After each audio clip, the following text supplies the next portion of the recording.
Imagine finding out that the person you trusted most in the world harbored a secret so dark, so twisted, that it turned deadly. What if the man meant to protect and care for you became the source of your worst nightmares? This isn't a fictional thriller. It's a chilling, real-life story. Stephen Pleydell's life took a horrifying turn when his estranged daughter, Katie, re-entered his life. What began as a reunion between father and daughter morphed into something far more disturbing, a relationship that crossed lines no one should ever cross. The consequences, a spiral of obsession, manipulation, and violence that ended in a shocking murder-suicide, leaving 4 people dead. But how could this happen? How could something so unnatural and terrifying unfold without anyone stopping it? Let's go back to the beginning, to understand how a family was torn apart by obsession and control. Before we delve into the tragic events that shocked a nation, we need to understand the man at the center of it all, Stephen Pleydell. He wasn't always the monster you'll come to know. In fact, his early life seemed relatively normal on the surface until he met Alyssa online. She was just 15 years old, and Stephen, already in his 20s, was drawn to her youth and vulnerability. Their relationship quickly became controlling, with Stephen showing his abusive tendencies early on.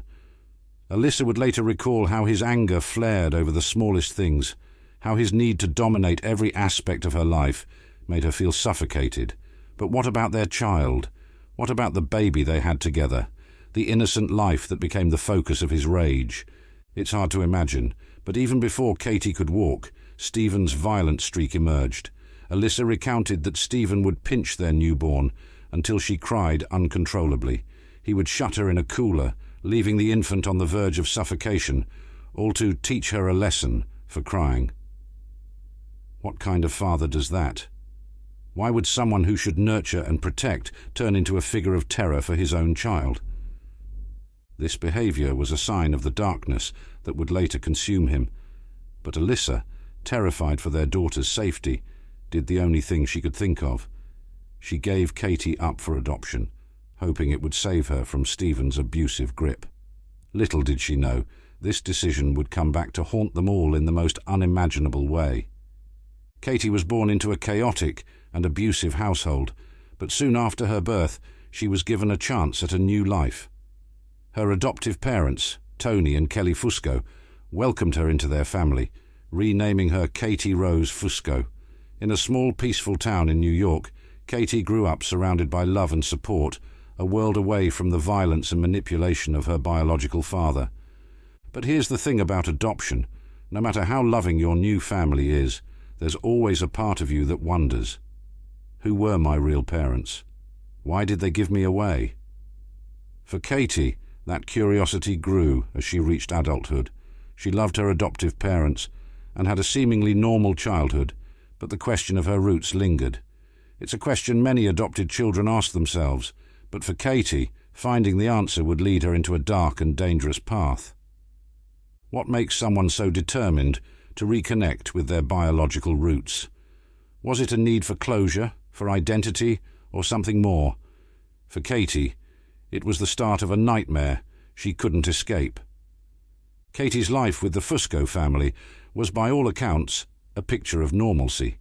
She was a quiet, creative child who loved to draw. Her adoptive parents described her as gentle and kind a girl with a passion for comic strips and art. She had dreams of attending college, perhaps pursuing a career that involved her creativity. In small-town New York, she was just like any other teenager, navigating the ups and downs of adolescence with the love and support of her family.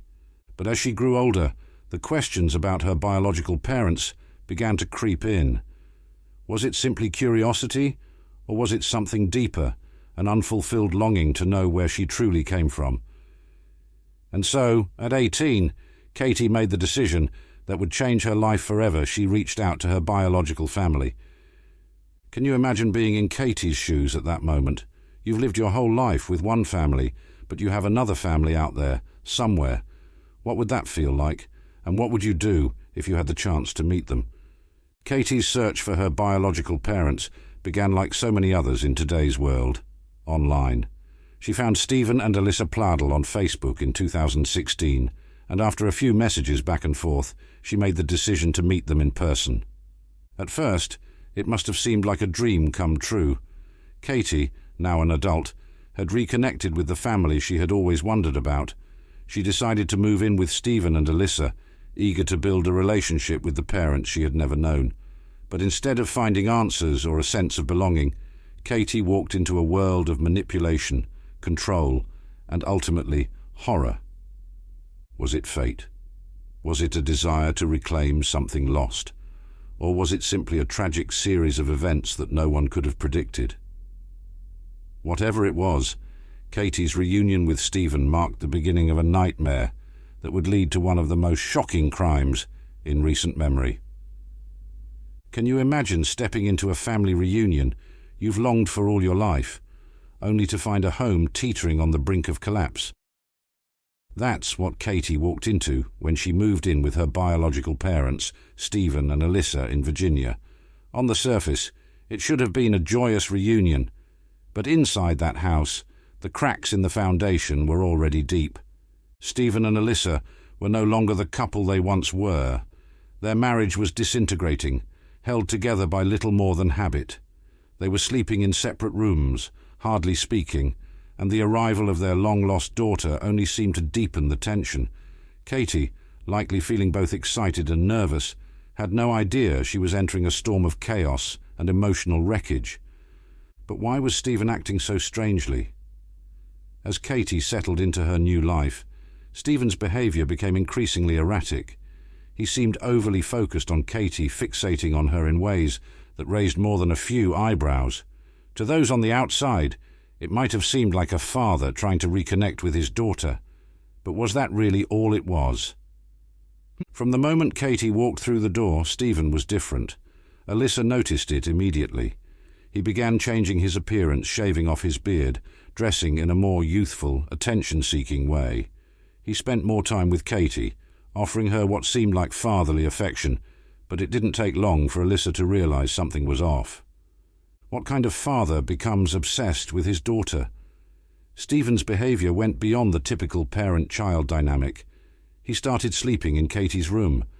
The boundaries that should have defined their relationship were quickly erased, and Alyssa could only watch in horror as Stephen's obsession with Katie deepened.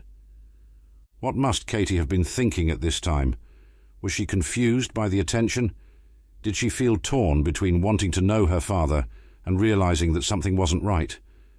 It's hard to imagine what was going through her mind, but one thing is clear: Stephen had already crossed lines that should never have been crossed. Alyssa was caught in an impossible situation.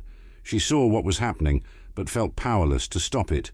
Stephen's manipulation and control had been a constant part of their relationship, but now his obsession with Katie was spiraling out of control. She confronted him, but he dismissed her concerns, telling her it was none of her business. What would you do if you were in Alyssa's shoes? Would you stay and fight, or would you leave to protect yourself and your children? In November 2016, Alyssa made her choice. She packed up their two younger children and left, hoping that her departure would bring some peace and clarity to the situation. But leaving Katie behind with Stephen was a decision that would haunt her forever. What was Alyssa thinking as she drove away from that house? Was she relieved to escape Stephen's control, or was she consumed with guilt for leaving Katie behind? It's a question that must have weighed heavily on her mind, but the truth is, no one could have predicted what would happen next. After Alyssa's departure, things between Stephen and Katie escalated rapidly. With no one else in the house, Stephen's control over Katie tightened. What had started as an uncomfortable father-daughter reunion had now become something far darker and more twisted. By early 2017, Stephen and Katie were no longer just father and daughter, they were romantically involved. It's a horrifying thought, but Stephen had succeeded in manipulating Katie into a relationship that no one should ever experience, least of all with a parent. But how did it come to this? Was Katie so desperate for a connection with her biological father that she couldn't see the manipulation for what it was? Or was she simply too overwhelmed, too vulnerable to resist Stephen's control? Whatever the reason, their relationship had crossed every imaginable line. Then in May 2017, Alyssa discovered the truth. While reading one of their younger children's journals, she found the evidence she had been dreading. Not only were Stephen and Katie romantically involved, but Katie was also pregnant with Stephen's child. What must have gone through Alyssa's mind when she read that journal? Rage, disbelief, heartbreak, all of it must have come crashing down on her. Confronting Stephen, she demanded answers, and Stephen, with no remorse, admitted everything. Katie was pregnant and they were in a relationship. Alyssa did what any mother would do. She went straight to the police, but by then the damage had already been done. Stephen and Katie continued their relationship, moving to Maryland where they lied on their marriage certificate, and got married in July 2017. Just 2 months later, Katie gave birth to their son, Bennett. But their twisted relationship couldn't remain hidden forever. In January 2018, the authorities arrested both Stephen and Katie on charges of incest.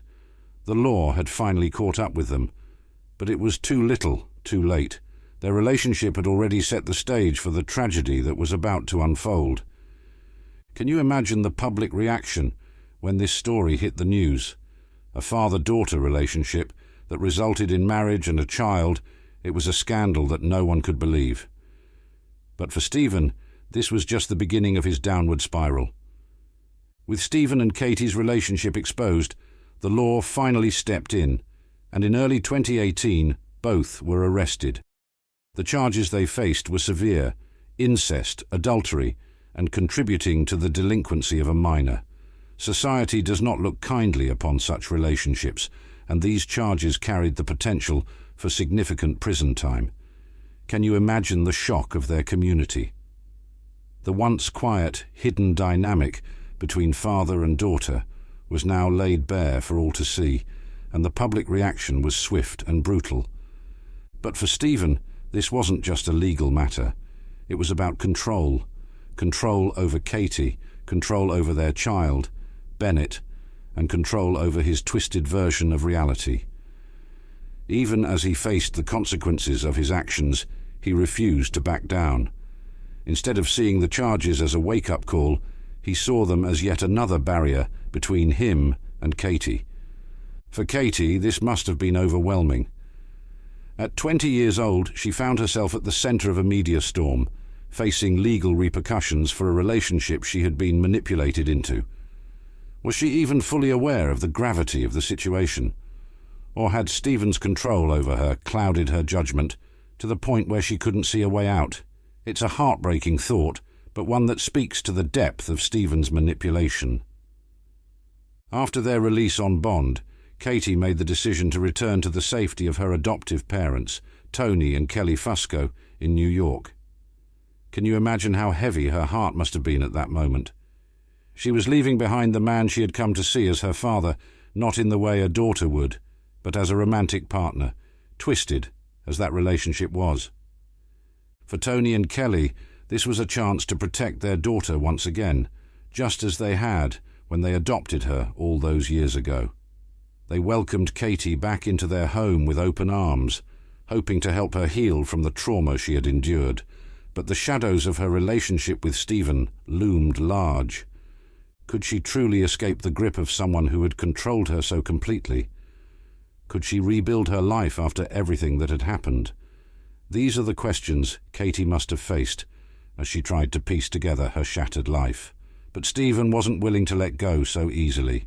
His obsession with Katie had already crossed every imaginable boundary, and he wasn't about to stop now.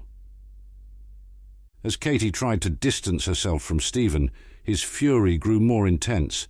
For a man like Stephen, whose entire sense of self was built around controlling those around him, Katie's rejection was intolerable.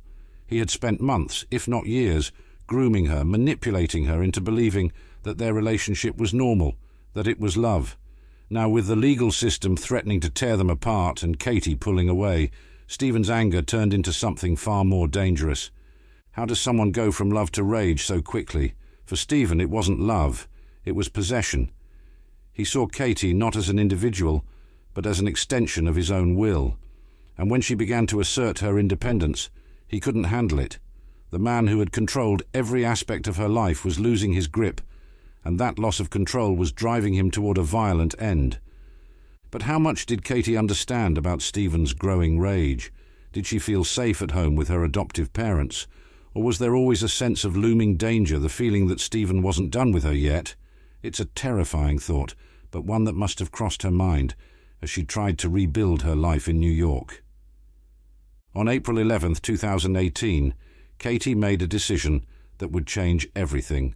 She called Stephen and told him it was over. She didn't want to continue their relationship. For most people, this would be the natural end of a difficult, painful chapter.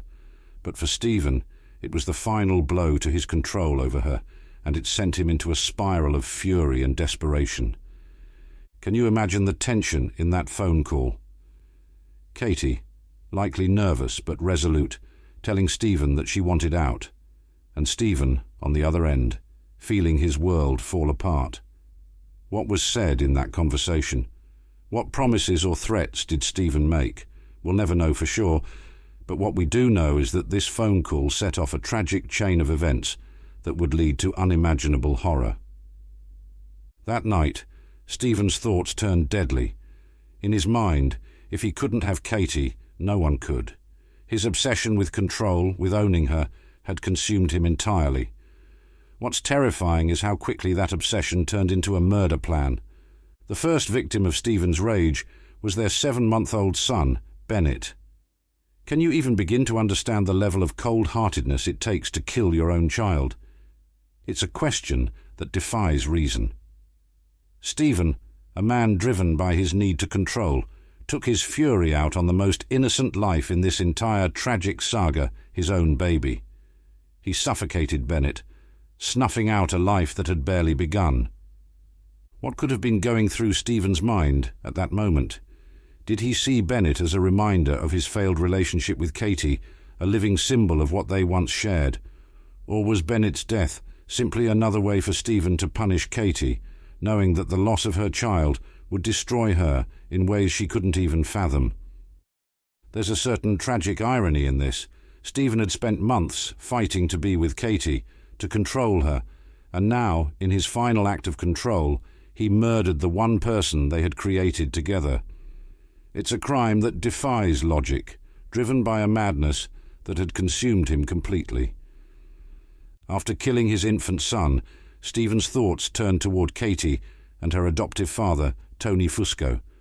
The tragedy wasn't over yet. Stephen, now fully consumed by his obsession and rage, knew Katie's routine. He knew that she and Tony would be traveling from Dover, New York, to Connecticut the next morning. In his twisted mind, the only way to regain control was to end it all, not just his life, but hers too. Can you imagine the cold calculation that must have gone into his planning? Stephen, who had just murdered his own son, now sat in his car, waiting to follow Katie and Tony, knowing full well what he was about to do. He packed a gun and set out on the road, determined to finish what he had started. There's a chilling sense of inevitability in this part of the story.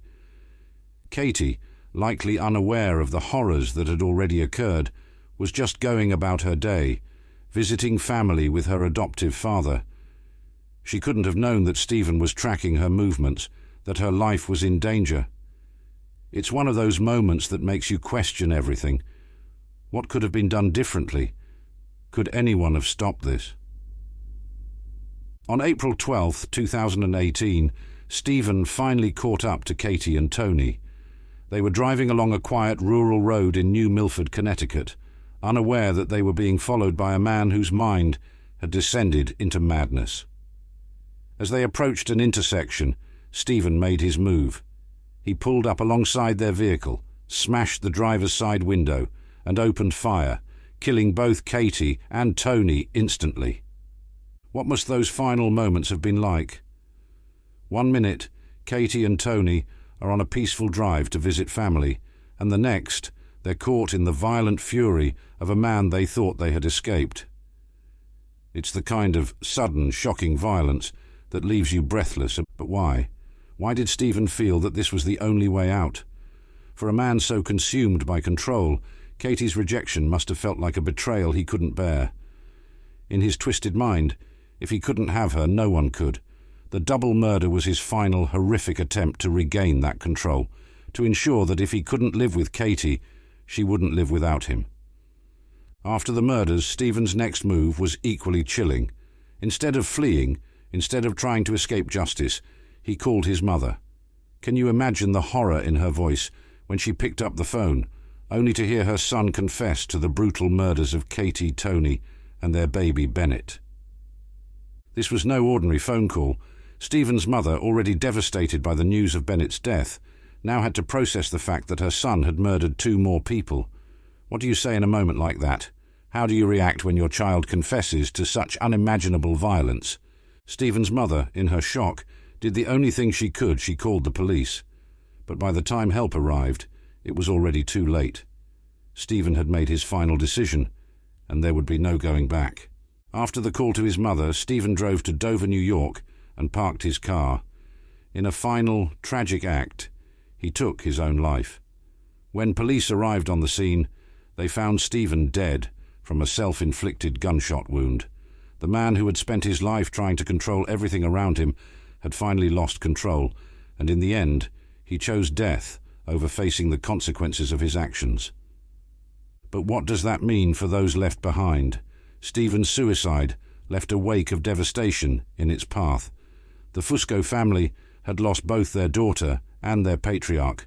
Alyssa, Stephen's estranged wife, was left to grapple with the unimaginable loss of her children, and the community, reeling from the shocking events, was left to wonder how it all went so horribly wrong. The media reaction to the case was immediate and overwhelming. The details of the incestuous relationship between Stephen and Katie, the murders of Tony, Katie, and Bennett, and Stephen's ultimate suicide were broadcasted across the country. For many, the story was too horrific to comprehend. How could something like this happen? How could a father become so obsessed with his daughter that it led to such a tragic end? Public shock was palpable. The revelations of incest, manipulation, and murder were more than most could stomach. People questioned how the legal system had failed Katie, how society had overlooked the warning signs, and how Stephen's obsession had been allowed to spiral out of control. But beyond the shock and horror, there was also a deep sadness. 4 lives had been lost in the most tragic way possible, and for those who knew the Fusco family, the loss was personal. How do you begin to make sense of a tragedy like this?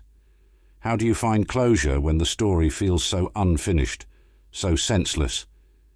The events that transpired in the Stephen and Katie Pladdle case leave a chilling psychological legacy. How does someone like Stephen Pladdle become so consumed with obsession that it leads to such an extreme outcome? To understand, experts weighed in on the case, examining the underlying psychological factors that might have contributed to Stephen's actions. Psychologists suggest that Stephen's need for control, his abusive tendencies, and his disturbed relationship with boundaries likely played significant roles. This wasn't just about a father-daughter relationship that went wrong. It was about a deeply troubled man who could not see his daughter as a separate individual. Stephen's view of Katie was skewed by his desire for dominance and possession. When that was threatened, his reaction was catastrophic. But what about Katie? How did she end up entangled in such a horrific relationship? Experts believe that Katie's vulnerability, stemming from being adopted and searching for her biological roots, left her susceptible to Stephen's manipulation. Could this have been avoided? Could anyone have predicted how this psychological storm would end? These are questions that continue to haunt those who try to understand the complexity of what drove Stephen to commit these acts. Katie's adoption plays a critical role in understanding the dynamics of her relationship with Stephen. While she was raised in a loving home by Tony and Kelly Fusco, the trauma of being given up for adoption, even in the best circumstances, often leaves scars. Psychologists who have examined cases of adoption stress that many adoptees feel a sense of loss, abandonment, or a lingering curiosity about their biological origins. Katie's desire to reconnect with her biological parents was likely fueled by these feelings. But what she encountered upon meeting Stephen and Alyssa was not what she had imagined. Instead of a normal reunion, she found herself in the grip of a father who didn't see her as a daughter, but as someone to control and manipulate. Did the trauma of being separated from her biological family make Katie more vulnerable to Stephen's influence? Could the sense of disconnection from her biological roots have contributed to her inability to recognize the danger she was in? These are the kinds of questions that experts have debated as they tried to make sense of this tragic case. And while adoption often brings a sense of closure and healing, for Katie, it tragically opened the door to a nightmare. The law is clear on the matter of incest. It is illegal, and for good reason. But in the case of Stephen and Katie, the legal system found itself dealing with more than just a criminal relationship. It had to navigate the complex psychological, emotional, and societal issues that came along with it. In early 2018, both Stephen and Katie were arrested and charged with incest, adultery, and contributing to the delinquency of a minor. These charges carried the potential for serious prison time, and the couple was released on a $1 million bond each. But while the legal consequences of their relationship were severe, they did little to stop the downward spiral that Stephen was already on. What makes this even more complicated is the question of consent.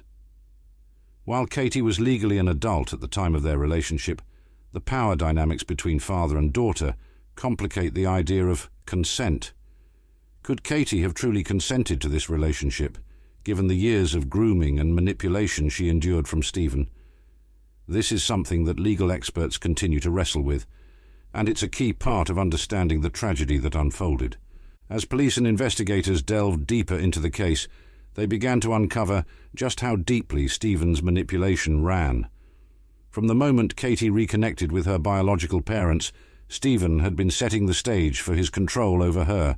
Investigators found evidence of grooming behavior, suggesting that Stephen had long been manipulating Katie emotionally and psychologically. What's even more disturbing is how calculated Stephen's actions were. He used his position as Katie's biological father to blur the lines of their relationship, slowly drawing her into a world where he had all the control. By the time Katie realized what was happening, it was too late. She was already trapped in a web of manipulation and abuse. Investigators also found evidence of Stephen's obsession with firearms, which would ultimately play a critical role in the final tragedy. As they pieced together the events leading up to the murders, it became clear that Stephen had planned his violent outburst well in advance. The investigation painted a horrifying picture of a man whose obsession had consumed him entirely. The story of Stephen Pladdle is ultimately one of manipulation, emotional, psychological, and physical. From the moment Katie re-entered his life, Stephen used every tool at his disposal to control her. He groomed her, carefully breaking down the barriers that should have defined their father-daughter relationship. What's particularly heartbreaking is how thoroughly Stephen was able to manipulate Katie. For a young woman searching for her biological family, the promise of connection must have been overwhelming. She likely saw Stephen as someone who could fill the gap that had been left by her adoption, but instead of a loving father, she found a man who saw her as an object, something to be controlled and possessed. The manipulation didn't stop with emotional control. Stephen used his position of authority to isolate Katie from those who might have helped her. He pushed Alyssa out of the home. He kept their relationship secret from the outside world, and when the authorities finally intervened, it was too late. Katie was already under his influence, unable to break free. Throughout this tragic ordeal, Katie's adoptive family, Tony and Kelly Fusco, did everything they could to support and protect her. Imagine being in their shoes. They had raised Katie, nurtured her, and watched her grow into a young woman. And then, as she reconnected with her biological family, they saw her fall into the grip of someone they never could have imagined would harm her own father. Tony and Kelly were pillars of stability in Katie's life, and after the arrest in 2018, they welcomed her back into their home in New York, hoping to give her the space to heal. But how do you heal from something so twisted and traumatic? Katie had been manipulated and controlled by the man who should have been her protector. Despite their love and care, Tony and Kelly couldn't shield Katie from the emotional scars she carried. Friends of the Fuscos described them as a loving and close-knit family. They supported Katie through every stage of her life, from her adoption to her return after the legal fallout. Yet, even with their best efforts, they couldn't stop the darkness that followed Katie back to New York. The psychological grip Stephen had over her was too strong. The response from the community, both in Virginia and New York, was one of shock and horror. When the details of the incestuous relationship between Stephen and Katie were revealed, it sent ripples through both communities. How could this have happened in quiet suburban towns where nothing of the sort had ever been imagined? In Virginia, where Stephen had lived with Katie, neighbors were stunned by the revelations. Some had noticed that something seemed off about the family, but no one had any idea of the depth of the relationship between father and daughter. For many, it was impossible to reconcile the image of a father with that of a man capable of such manipulation and violence. In New York, Katie's adoptive community was equally shaken. They had known Katie as a quiet, artistic girl, full of promise and potential. The idea that she had been manipulated into a romantic relationship with her biological father was beyond comprehension. The community rallied around Tony and Kelly Fusco, offering support, but the scars left by the tragedy would last for years.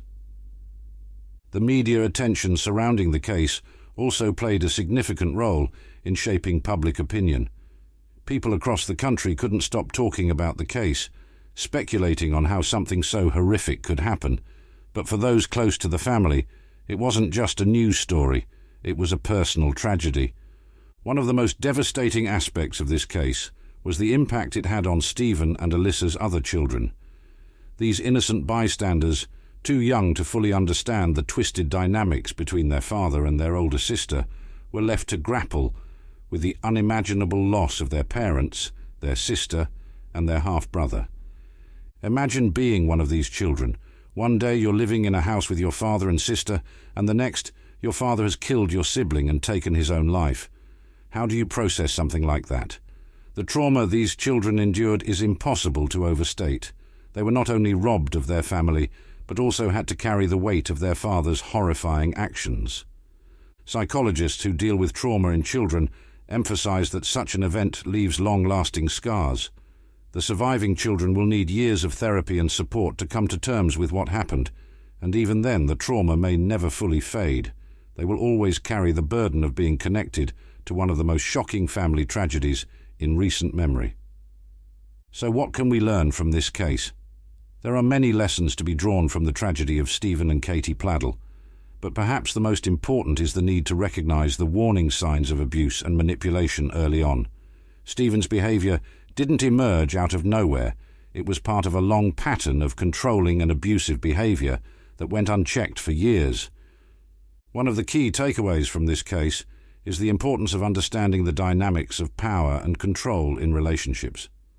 Stephen used his position as Katie's father to manipulate her in ways that blurred the lines between familial affection and something far more sinister. He groomed her, breaking down the boundaries that should have protected her. Another lesson is the role of the legal system in cases like these.